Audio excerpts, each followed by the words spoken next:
ধসে পড়া এক বিল্ডিংয়ের নিচ থেকে ভেসে আসছে ফিলিস্তিনি শিশুর কান্নার শব্দ। সেখান থেকে এক ছোট্ট শিশুকে উদ্ধার করলেন উদ্ধারকর্মীরা।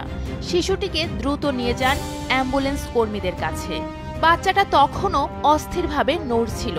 এই বাচ্চাটা হয়তো বেঁচে গেল, কিন্তু এমন আরও অনেক শিশুর কান্না চাপা পড়ে গেছে এই ধ্বংসস্তূপের নিচে। 18 মার্চ ভোররাত থেকে শুরু হওয়া এই হামলায় এখন পর্যন্ত মারা গেছেন 591 জন, যার মধ্যে 200 জনই শিশু। আর 17 মাস ধরে চলা ইসরায়েলের নির্বিচার হামলায় প্রাণ হারিয়েছে প্রায় 18,000 শিশু। এই শিশুরা জানে না যুদ্ধ কি, বোমা কি, কেনই বা তাদের এই ধ্বংসস্তূপের মধ্যেই প্রত্যেকটা দিন ভয়ে কাটাতে হচ্ছে। সেই সাথে যোগ হয়েছে ক্ষুধার যন্ত্রণা। 19 জানুয়ারি যুদ্ধবিরতি শুরুর পর থেকে গাজায় শিশুদের দুর্দশা কিছুটা কমেছিল। ফিলিস্তিনিরা ভেবেছিল রমজান হয়তো নির্বিঘ্নেই কাটবে। বাচ্চাদের মাঝেও ফিরে আসছিল ঈদের খুশি। কি করবে, কি কিনবে তাই নিয়ে উচ্ছ্বাস ছিল।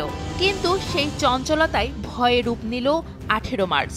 লাগাতার চলা এই নৃশংস হামলায় সবচেয়ে বেশি ঝুঁকির মধ্যে আছে শিশু ও নারীরা। নতুন করে হামলা শুরু করার পর ইসরায়েলের প্রধানমন্ত্রী বেনিয়ামিন নেতানিয়াহু বলেন, গাজায় নৃশংসতা কেবল শুরু হয়েছে। বাস্তবেও তা প্রমাণ করে দিয়েছেন। গত 3 দিনে আহত হয়েছে প্রায় 1042 জন ফিলিস্তিনি। হাসপাতালগুলোও অনেক আগেই হামলায় ধ্বংস হয়েছে।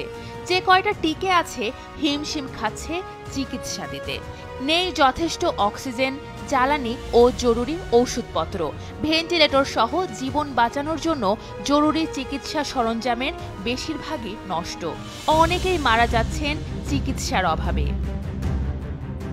গাজায় ত্রাণ যাওয়ার পথও ইসরায়েল বন্ধ করে দিয়েছে 2রা মার্চ থেকে।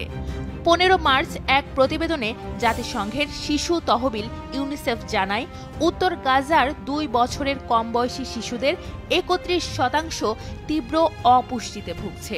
সেখানে অপুষ্টির কারণে শিশু মৃত্যু ব্যাপকভাবে বেড়েছে। কনভারসেশনের প্রতিবেদন অনুযায়ী হামলা শুরুর পর থেকে গাজায় আনুমানিক 85,000 টন বোমা ফেলা হয়েছে। এতে সরাসরি আঘাত পেয়ে ভবনের ধ্বংসাবশেষের নিচে চাপা পড়ে আগুন লেগে এবং বিষাক্ত গ্যাস নিঃশ্বাসের সঙ্গে গ্রহণ করে ফিলিস্তিনিদের মৃত্যু হয়েছে। এছাড়া চিকিৎসকেরা জানিয়েছেন, ড্রোন হামলা ও স্নাইপারের গুলিতে শিশুদের নিহত হওয়ার প্রমাণ পাওয়া গেছে।